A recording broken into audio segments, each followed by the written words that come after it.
tableau pour évaluer la performance de chaque assistant. Et pour les commerciaux, ce sera surtout le nombre, le taux de réalisation, on va dire. C'est une expérience super professionnalisante. Puis c'est nouveau finalement, on n'a jamais eu l'occasion d'être manager. C'est la première fois qu'on fait autre chose que commercial ou dans le marketing, donc c'est vrai que c'est super intéressant.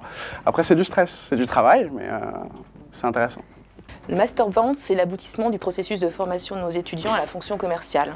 Ce processus commence en première année par la Business Attitude, qui se déroule à la foire exposition. Il se poursuit en deuxième année avec le Training Vente et s'achève par ce point d'or qui est le Master Vente, durant lequel 3 équipes sont déployées dans 3 entreprises différentes. Donc 3 forces de vente supplétives avec un chef des ventes, 6 commerciaux et 3 assistants dans chaque entreprise.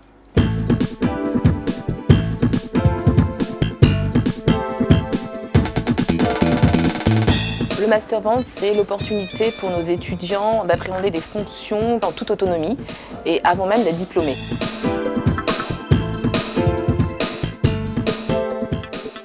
Pour eux, c'est une vraie prise de conscience de ce qui peut se passer au sein d'une entreprise et aux difficultés auxquelles, comme je vous le disais, auxquelles nous on est confrontés quand on va voir des professionnels.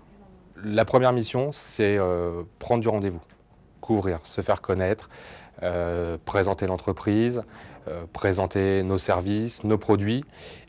Et la deuxième mission, c'est découvrir le client. Comment un client fonctionne, comment il est équipé, quelle plus-value on peut lui apporter, par quelle façon. Ça leur permet aussi de se dépasser. Et on l'a vu, entre le début du stage et aujourd'hui, ils ont énormément progressé. Donc ils ont pris en compte beaucoup de remarques que nous, on a pu leur faire. De rien. Merci de votre disponibilité. Merci de votre accueil, au plaisir.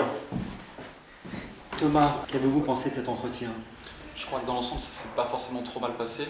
Vous l'avez bien structuré cet entretien sur l'approche justement, la découverte? Je pense avoir, donc au niveau de l'introduction, présentation d'entreprise, il n'y avait pas eu de souci.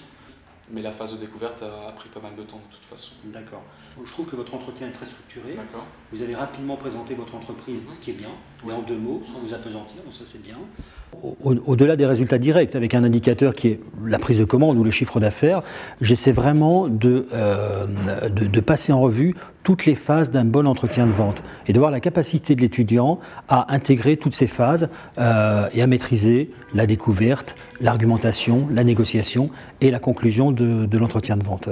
Ça prouve qu'on est capable, même si on est encore en études, qu'on est prêt à être lancé sur le marché.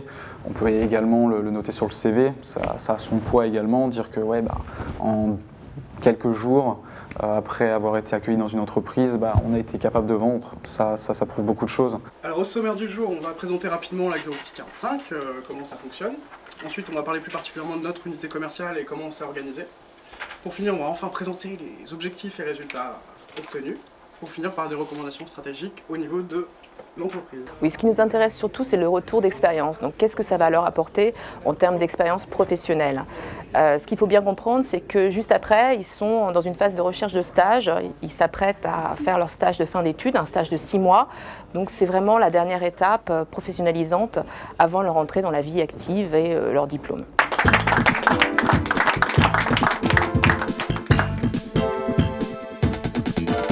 Faire partie d'entreprise pendant 3 semaines, être vraiment des acteurs de l'entreprise. Et puis on a pu vraiment créer du chiffre d'affaires, faire des signatures. Et je pense que c'est ça l'intérêt d'une expérience comme celle-ci, c'est vraiment de faire ses premières signatures. Ça m'a permis le travail en équipe, aussi de faire un travail que j'étais pas habituée à faire, donc beaucoup de phoning. Et puis voilà, de se motiver aussi dans l'équipe. Vu qu'on n'est pas seul, c'est aussi travailler pour les autres. C'est formateur parce qu'on voit, on sait pourquoi on travaille ça en cours et après on voit justement les retombées en entreprise, donc c'est bénéfique pour nous, c'est une satisfaction personnelle aussi. C'est très intense, ce qui fait qu'on doit être vraiment au top un maximum du temps et ouais non c'est super, il faut le faire.